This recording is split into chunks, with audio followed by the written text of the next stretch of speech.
Hello friends, how do you do? I hope you will be well. Today I am going to discuss about a new topic named conjunction. Conjunction is an important topic for 11, 12, Air Force, Navy, NDA and so on, means and all other competitive examination. I will try to give you my little best. Thus, please pay attention to me. I promise.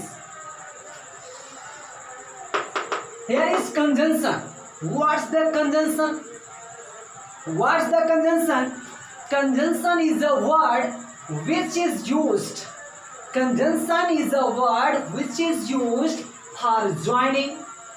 Conjunction is a word which is used for joining words, phrases and sentences.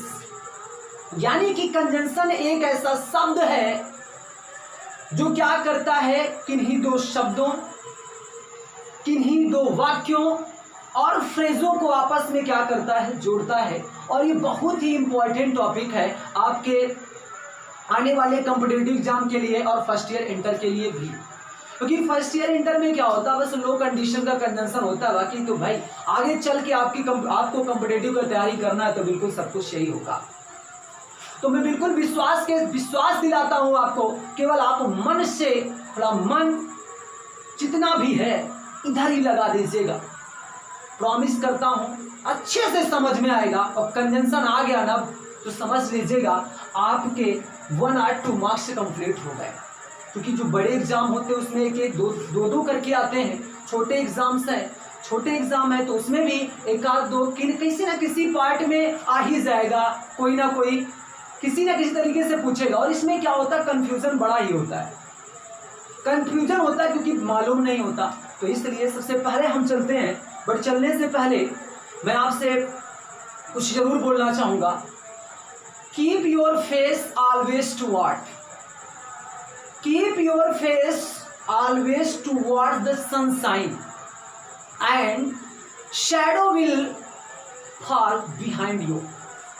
Means keep your face always toward the sunshine, यानी अपने जो आपका चेहरा है इस face को हमेशा सूर्य के प्रकाश की ओर रखिए। Shadow will fall behind you, और परछाई कहाँ गिरेगी, पीछे गिरेगी। रीजनिंग मत लगाइएगा, बगल में भी गिर सकती है, दिशा में इधर हो गए।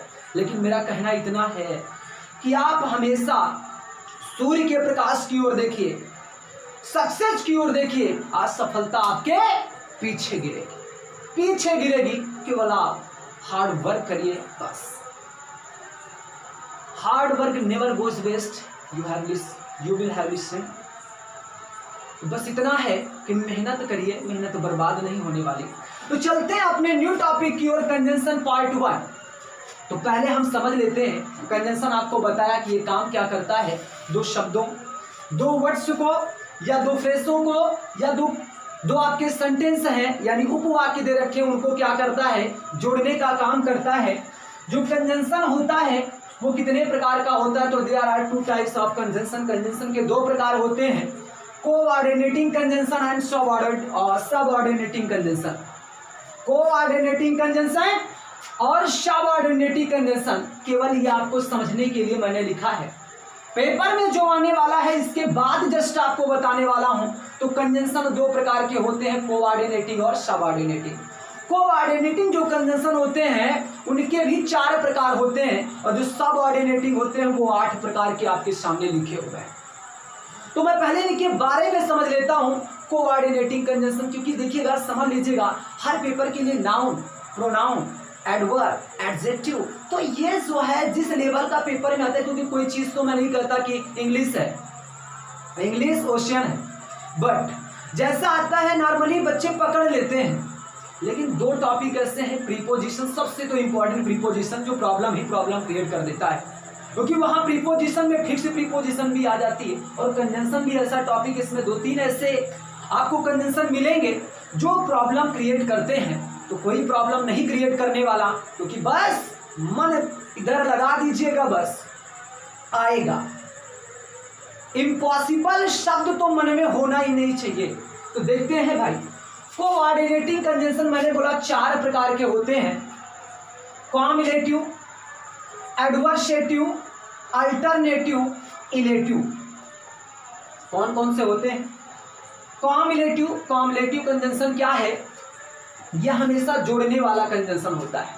कॉम्युलेटिव कंजंक्शन जोड़ने का काम करता है, जैसे हो गया एंड हो गया, एज वेल एज हो गया, नॉट ओनली बट आल्सो हो गया। ये सभी किसका काम करते हैं? जोड़ने का। तो कॉम्युलेटिव कंजंक्शन जो होते हैं जोड़ने का काम करने वाले हैं। इसी प्रकार दूसरा है एडवर्सेटिव। कौन सा? एडवर्सेटिव। ये हमेशा क्या होते हैं? विरोध बताने वाले होते हैं। कैसे? विरोध बताने वाले, हमेशा इनमें विरोध होता है। मतलब जैसे कहा, कोई एग्जाम्पल इन्होंने कहा, अपने पापा से कहा, पापा जी मुझे पैसा दे दीजिए, 100 रुपये चाहिए। उन्होंने कहा बेटा पैसा तो देंगे।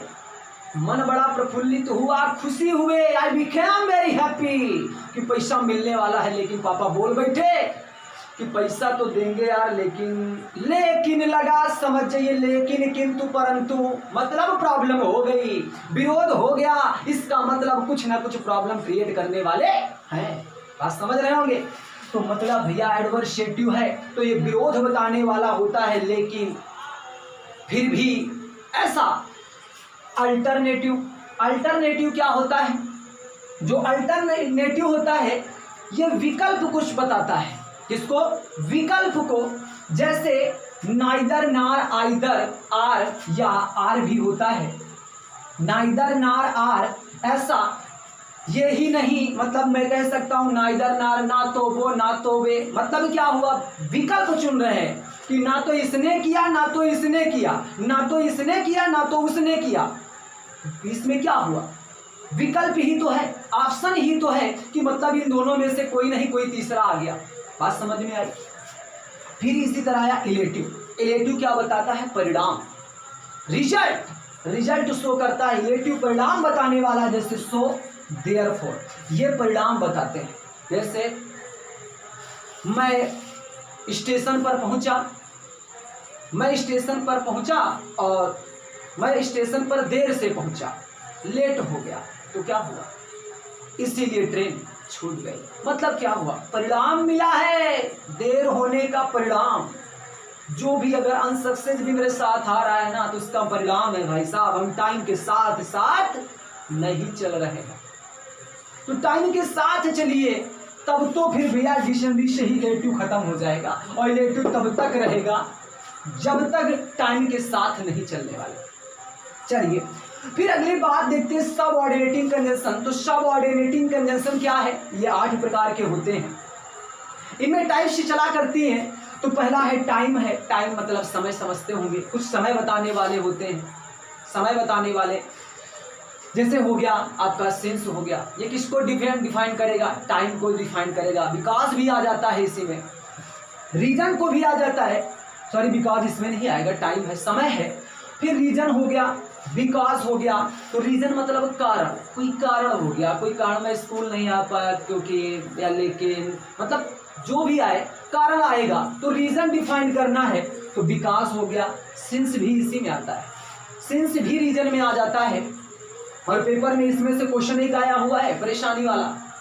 ज्यादातर इसमें से भैया क्वेश्चन जो है जो आने वाले होते हैं, बस 2-3 हैं जो ज्यादातर परेशान करने वाले हैं। बाकी आते भी हैं तो कोई बात नहीं यार, वो तो बिल्कुल इजी ही है। फिर अगला है परपोज, यानी क्या? प्रस्ताव। लिस्ट, सो दैट, ताकि। सो दैट मतलब ताकि, लिस्ट मीन्स कहीं ऐसा ना हो कि, मतलब क्या है? परपोज, ये प्रस्ताव है आपके लिए। जैसे कहा प्रपोज है, लिस्ट का बात है कि मतलब कहीं ऐसा ना हो कि, है ना? तो जैसे कहा वॉक स्लोली, धीरे चलो, लिस्ट यू शुड फॉल, कहीं ऐसा ना हो कि गिर जाओ। तो क्या है? प्रपोज है, प्रस्ताव है कि बेटा ऐसे मत चलो नहीं तो कहीं गिर ना जाओ। आगे जैसे रिजल्ट आया, परिणाम आया। परिणाम हो गया जैसे सो डॉट डॉट दैट हो गया, मतलब सो है, फिर आगे दैट हो गया। प्लेस है स्थान को बताएगा, वेयर हो गया, वेरास हो गया। कंडीशन है शर्त को बताने वाला, अनलेस, अनटिल, ये सभी अपने आप में ही निगेटिव होते हैं, इनके बाद नॉट का प्रयोग नहीं होता शर्त को बताने वाले। कंपैरिजन, कंपैरिजन तुलना बताने वाले, देन हो गया, डिग्री पढ़ी होंगी, कंपैरेटिव डिग्री, सुपरलेटिव और पॉजिटिव डिग्री, तो तुलना बताने वाले पॉजिटिव कंपैरेटिव में देखा होगा एज, सो एज, देन हो गया, मालूम है आपको। फिर अगला आया, लास्ट आया कंसेशन। कंसेशन समझते ना, रियायत, कहते नहीं मेरे फीस में कंसेशन कर दीजिए सर जी, रियायत, रियायत वाले जैसे दो, आल दो, दो और आल दो, यद्यपि, ये सभी आपके कंजंक्शन के पार्ट हो गए। अब हम चलने वाले हैं, इनको आप लोग समझ लीजिएगा, क्योंकि ये केवल आपके बेसिक के लिए चाहिए कि आपको पता होना चाहिए कंजंक्शन के टाइप्स कितने होते हैं। अब इसके बाद चलते हैं बिल्कुल आपके रूल पर। Let's see first rule. What's the first rule? पहला रूल क्या है समझिएगा। अगर वाक्य में लिस्ट का प्रयोग हुआ हो, किसका? लिस्ट का, तो उसके साथ हमेशा आने वाली उसके बाद में जो हेल्पिंग वर्ब होगी वो हमेशा क्या होगी? शुड। कौन होगा? शुड होगा। तो यदि वाक्य में लिस्ट का प्रयोग हुआ हो तो आने वाली जो हेल्पिंग वर्ब होगी वो कौन होगी? शुड होगी। याद रखिएगा, कौन होगा? शुड होगा। कौन कौन नहीं होगा? कोई नहीं होगा। बात समझना, ओनली शुड होगा और किसी का प्रयोग नहीं होगा। विल लिखा है तब भी समझ जाना गलत, शैल लिखा है, can, could, may, might, must, कुछ भी लिखा हो, केवल भक्त हो जाओ किसके? शुड के। लिस्ट के बाद शुड लगेगा, बस क्लियर। बस एक बात और समझ लीजिएगा, लिस्ट का मतलब होता है कहीं ऐसा ना हो कि, मतलब बोल करके ही समझ में आ रहा है कि लिस्ट एक ऐसा शब्द है निगेटिव। कैसा? निगेटिव। और अगर निगेटिव शब्द है तो याद रखना लिस्ट के बाद कभी नॉट का प्रयोग नहीं होगा। वही बातें हमने लिखी यहाँ पे, लिस्ट के साथ हमेशा शुड का प्रयोग होगा, will, shall, may, might, can, could, must किसी का प्रयोग नहीं होगा। और नोट पॉइंट है, लिस्ट कहीं ऐसा ना हो कि, ब्रैकेट में लिखा, इसका अर्थ है यह एक निगेटिव वर्ड है, अतः इसके बाद नॉट का यूज नहीं होगा। ध्यान रखना इस बात को। जैसे सेंटेंस दिया, ये इनकरेक्ट सेंटेंस है, गलत सेंटेंस है। Pushpa did not leave the house lest someone will recognise her. Pushpa did not leave the house, Pushpa जो है वो घर से नहीं निकली, लिस्ट कहीं ऐसा ना हो कि समवन विल रिकॉग्नाइज हर, कोई उसे पहचान ना जाए, इसलिए पुष्पा घर से नहीं निकली। तो बात को समझना, यहाँ पे कंजंक्शन पकड़िएगा, कौन मिला भैया? लिस्ट मिला ना। कौन मिला? लिस्ट मिला। और अगर लिस्ट मिल गया तो उसके बाद आने वाली हेल्पिंग वर्ब केवल क्या होगी? शुड। क्या? शुड। और लगा क्या है भैया? विल लिखा है ना, तो विल नहीं होगा, क्या होगा? शुड होगा। जो जहां विल लिखा वो बिल्कुल गलत है, शुड हो जाएगा। क्लियर हुआ?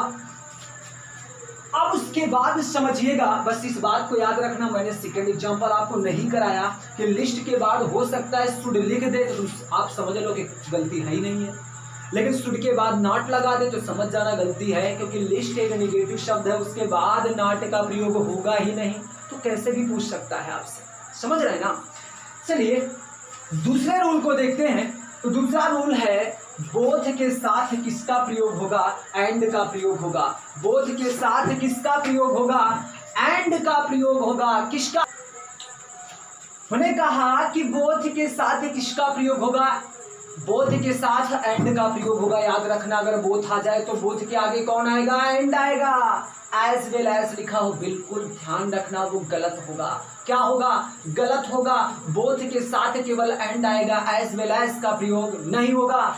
एज वेल एज का मतलब होता है भैया के साथ साथ, के साथ साथ या के अतिरिक्त, कुछ भी बोल सकते हैं। तो याद रखना, बोथ के साथ एंड आएगा, एज वेल एज का प्रयोग नहीं होगा। और एक बात और समझना, बोथ के साथ जब एंड आएगा तो आने वाली जो वर्ब होगी वो हमेशा क्या होगी, प्लूरल होगी। क्या होगी, प्लूरल होगी। तो समझिएगा, लिखा both Ram as well as Shyam are doing their duty. मतलब both Ram as well as Shyam are doing their duty. तो पहले गलती पकड़िएगा, इधर है कहां, तो देखो बोथ मिलाना, बोथ के साथ कौन आएगा, एंड आएगा, एज वेल एज का प्रयोग नहीं होगा। तो देखो एज वेल एज लिखा है, क्या है, बिल्कुल रॉन्ग प्रोसेस है। तो एज वेल एज की जगह क्या आएगा, एंड आएगा।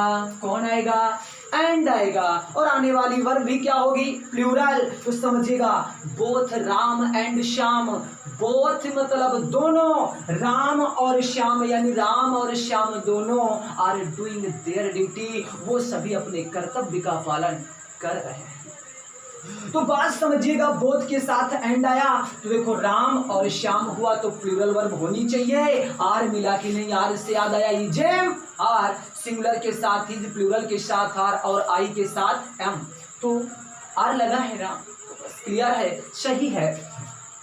आगे देखते हैं, लेकिन नोट पॉइंट समझिएगा, यदि दो नाउन या pronoun as well as with along with, as इसलिए मैंने नोट पॉइंट बताया क्योंकि यहां पे मैंने एक बात रखी कि बोथ के साथ एंड होगा, एज वेल एज नहीं होगा। तो एज वेल एज होगा कहां, ये भी समझ लो।